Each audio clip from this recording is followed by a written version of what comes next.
La ruta R-280 no era simplemente una carretera en el sur de Ucrania, era una arteria vital que conectaba Rostov con Mariúpol, Melitopol y la península de Crimea. Sin ese corredor logístico, el frente sur ruso perdería su pulso más importante. Cada camión que circulaba por esa vía llevaba algo que las tropas necesitaban para seguir combatiendo. El combustible, las municiones y el personal de refuerzo dependían de esa línea de suministro. Interrumpirla no significaba ganar una batalla, sino cortar el oxígeno de toda una operación. Lo que ocurrió en ese tramo de asfalto podría cambiar la forma en que se entiende la guerra moderna. Y todo comenzó con un enjambre de vehículos no tripulados ucranianos sobrevolando en silencio. Un convoy ruso avanzaba por la R-2880 con una misión clara y un destino preciso. La formación incluía cisternas de combustible, vehículos de municiones, transportes de tropas y escoltas blindados. Cada elemento cumplía una función dentro de un sistema diseñado para mantener el ritmo de las operaciones en el sur. Los camiones de combustible alimentarían tanques, vehículos blindados y generadores en posiciones avanzadas. Las cargas de artillería y misiles viajarían más cerca del frente con cada kilómetro recorrido. Los transportes de tropa acercarían refuerzos justo antes de la próxima fase ofensiva. La presencia de escoltas armados revelaba algo que los comandantes rusos ya sabían internamente. Esa ruta ya no era un camino seguro, y sin embargo, no había alternativa posible. El corredor logístico entre Mariúpol y Melitopol había ganado un valor estratégico que antes no tenía. Los ataques repetidos contra el puente de Kerch y el cruce de Chongar habían transformado esa carretera continental en un recurso casi irreemplazable. Cuando los puentes son dañados, vigilados o ralentizados, cada ruta terrestre alternativa se vuelve más valiosa y más vulnerable al mismo tiempo. Rusia no podía mantener abastecidas sus unidades si todos los corredores hacia Crimea se volvían inciertos. El convoy que avanzaba por la R-2880 era, en ese sentido, mucho más que un grupo de vehículos en movimiento. Era un paquete logístico completo con combustible, municiones, tropas y protección armada. Si llegaba a Melitopol, los suministros podían redistribuirse hacia Zaporilla, Jersón o cualquier punto crítico del frente sur. Un nodo logístico como ese no gana guerras, pero puede decidir quién aguanta más tiempo. Melitopol funcionaba como el corazón de la red de abastecimiento rusa en el sur ocupado. Los suministros que llegaban a esa ciudad podían clasificarse, almacenarse, redirigirse o enviarse directamente hacia las líneas de contacto. Una entrega exitosa no cambiaría el resultado de la guerra, pero mantendría la presión sobre las posiciones ucranianas en el momento preciso. Para el convoy, todo dependía de la velocidad y del orden interno de la formación. Los vehículos debían mantenerse juntos, guardar distancias calculadas y evitar detenerse en zonas expuestas. Mientras la columna siguiera en movimiento, conservaba sus opciones tácticas y su capacidad de reacción. Pero si los vehículos de cabeza perdían ritmo, o si el centro de la formación era golpeado, los camiones traseros no tendrían espacio para maniobrar. Esa vulnerabilidad estructural estaba incorporada en la naturaleza misma del corredor logístico. La R-280 ofrecía velocidad y conectividad, pero también imponía una trampa geográfica inevitable. Todos los vehículos, sin importar su carga, debían seguir la misma línea de asfalto a lo largo de la costa del mar de Azov. Cisternas, portamuniciones, transportes de tropas y escoltas formaban una secuencia predecible que cualquier observador aéreo podía leer con facilidad. Una vez que esa formación era identificada desde el cielo, dejaba de ser un convoy en movimiento y se convertía en un conjunto de objetivos ordenados. Ucrania no necesitaba destruir cada unidad rusa en el sur para crear presión operativa real. Solo necesitaba golpear el convoy correcto en el momento exacto y en el lugar adecuado. Un grupo que transportaba combustible, municiones, tropas y cobertura blindada ofrecía exactamente ese tipo de oportunidad estratégica. Cuanto más se acercaba a Melitopol, más valiosa y más difícil de ocultar se volvía la formación completa. Sobre la ruta R-280, vehículos no tripulados de reconocimiento ucranianos podrían haber estado observando cada movimiento desde las alturas. Un convoy de ese tamaño no se oculta fácilmente cuando entra en un tramo expuesto de carretera abierta. Desde el suelo, los vehículos parecían una columna de suministros organizada que avanzaba con disciplina hacia Melitopol. Desde el cielo, la formación se convertía en un patrón legible, con información táctica precisa y accionable. Un Vepla de reconocimiento podía distinguir el espaciado entre camiones, la posición de los escoltas y los vehículos más pesados en el interior de la columna. La primera tarea no era atacar, sino confirmar qué transportaba exactamente cada sección del convoy. Los operadores ucranianos necesitaban saber dónde estaban las cisternas, dónde viajaban los portamuniciones y cómo los escoltas protegían la formación. Un golpe contra la parte equivocada podía causar daño, pero no detendría la misión completa. Si el convoy era confirmado en dirección a Melitopol, esa información regresaba inmediatamente a la unidad ucraniana de ataque. Ese sería el instante en que el movimiento por carretera comenzaba a convertirse en una emboscada planificada con precisión quirúrgica. El bipla de reconocimiento continuaría siguiendo la columna mientras los equipos de ataque preparaban los drones FPV para el lanzamiento. El ataque tendría que ejecutarse antes de que los vehículos alcanzaran la zona logística principal de Melitopol. Si Ucrania preparaba drones FPV para el golpe, el número importaba porque el convoy tenía varias capas de protección activa. Unos pocos drones podían dañar 1 o 2 camiones, pero también podían ser neutralizados por fuego de armas, interferencia electrónica o ángulos de aproximación desfavorables. Un grupo más numeroso daría a Ucrania la posibilidad de golpear diferentes secciones de la columna casi simultáneamente. La lista de objetivos se construiría alrededor de los vehículos que hacían útil al convoy en primer lugar. Las cisternas de combustible en el centro serían una prioridad táctica inmediata porque un incendio allí bloquearía la carretera. Los portamuniciones también serían objetivos de alto valor porque un impacto directo podía desencadenar explosiones secundarias devastadoras. Los vehículos de escolta en los flancos quedarían marcados porque podían interferir con el ataque si seguían disparando con efectividad. Esto creaba un orden de ataque cuidadosamente calculado para maximizar el colapso de la formación.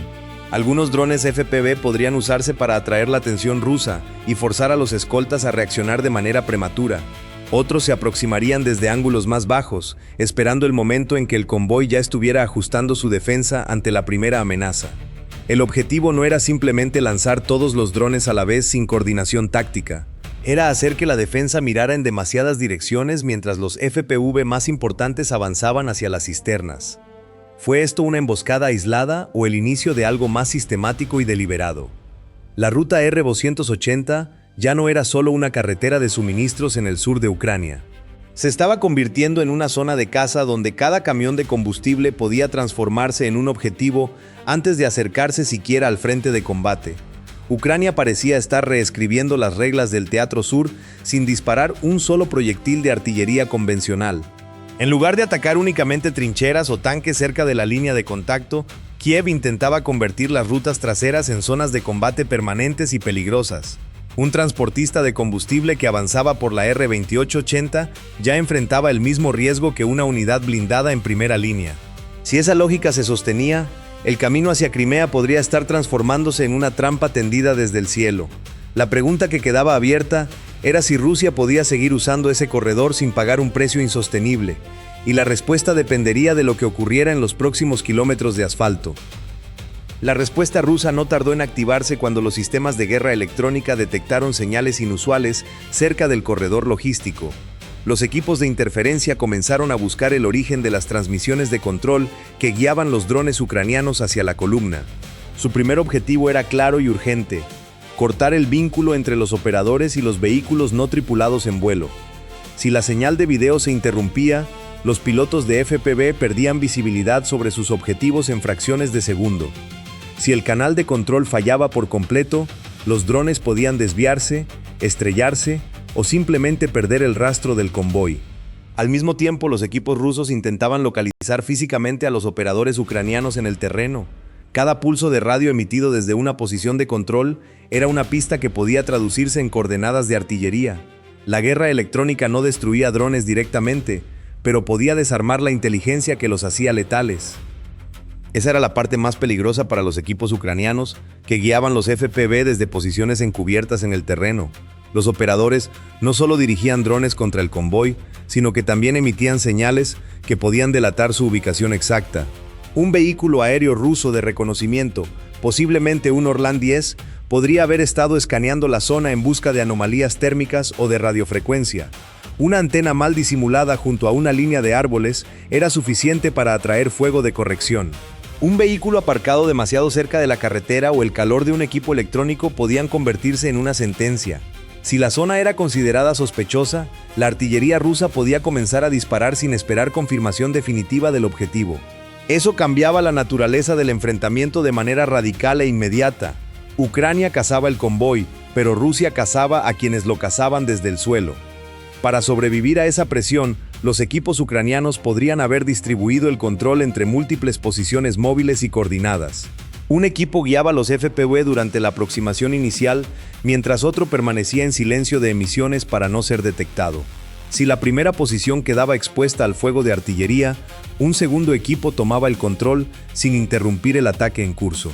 El traspaso tenía que ser rápido y limpio, porque cualquier demora rompía el ritmo del asalto en el momento más crítico. Durante esos segundos de transición, algunos drones podían perder estabilidad de señal y volar con guía de inercia o por puntos de ruta preprogramados.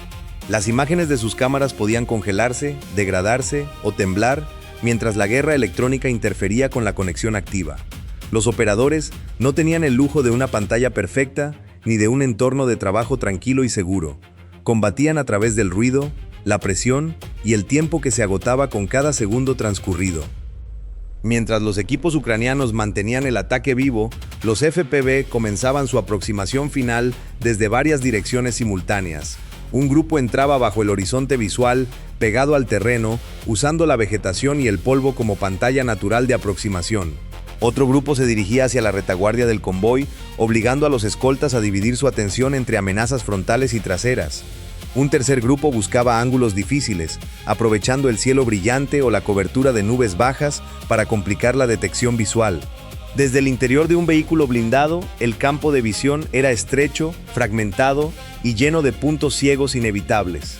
Los artilleros de los escoltas tipo BTR giraban sus armas hacia el cielo bajo, barriendo el espacio con fuego automático de corrección. Algunos FPV fueron alcanzados antes de llegar a la carretera y se desintegraron sobre el terreno abierto. Pero el sistema de ataque no dependía de que todos sobrevivieran, sino de que suficientes llegaran a sus objetivos asignados.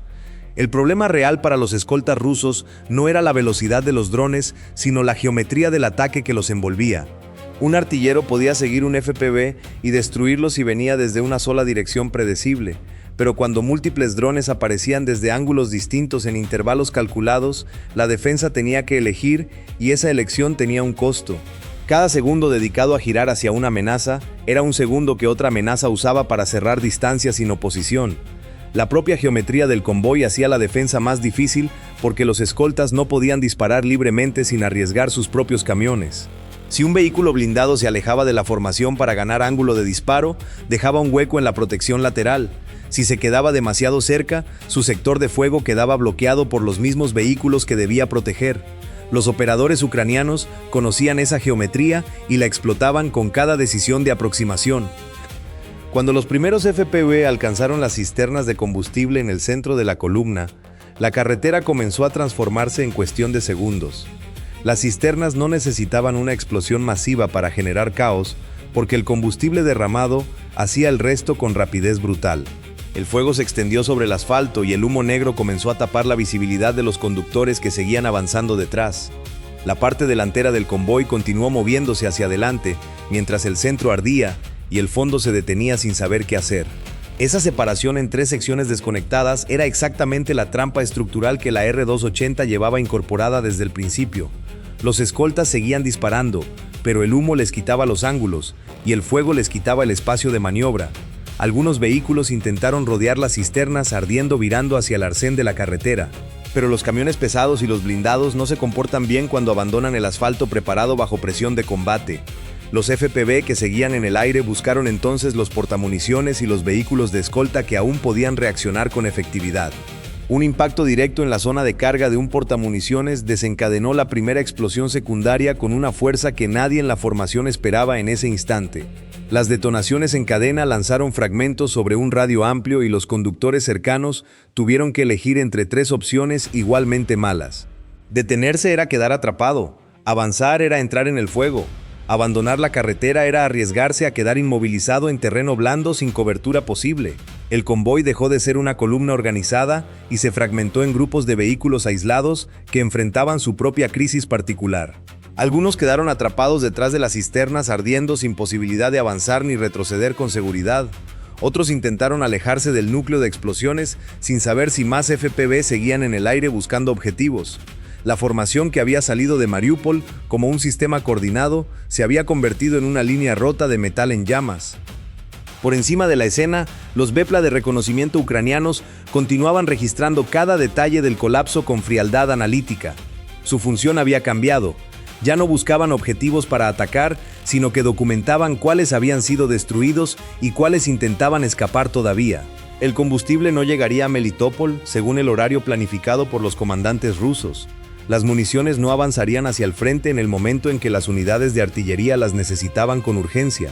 Los transportes de tropa no completarían su misión de refuerzo antes de la próxima fase operativa en el sur. La mayor pérdida para Rusia no era el número exacto de vehículos destruidos en ese tramo de carretera. Era la pérdida del ritmo, esa cadencia logística invisible que mantiene vivo un frente de combate extendido.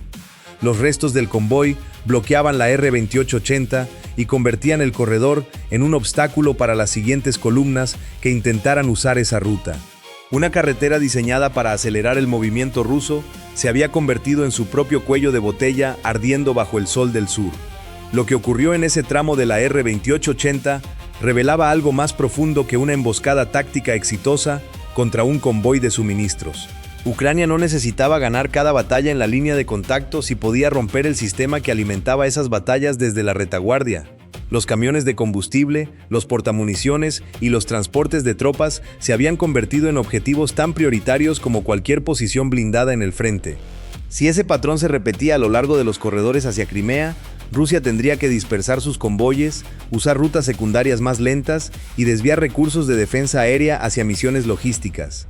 Cada kilómetro de asfalto entre Mariúpol y Melitopol podía convertirse en una zona de caza permanente sin necesidad de artillería convencional ucraniana. La pregunta que quedaba suspendida sobre ese paisaje de humo y metal retorcido era inevitable y sin respuesta fácil. ¿Estaba Ucrania simplemente ralentizando la máquina de guerra rusa en el sur o estaba comenzando a desmantelar la arquitectura logística completa que la sostenía? Si este análisis te ayudó a entender mejor cómo evoluciona este conflicto, dale like, compártelo y suscríbete a Military Force para seguir recibiendo análisis claros sobre armas, batallas y las decisiones geopolíticas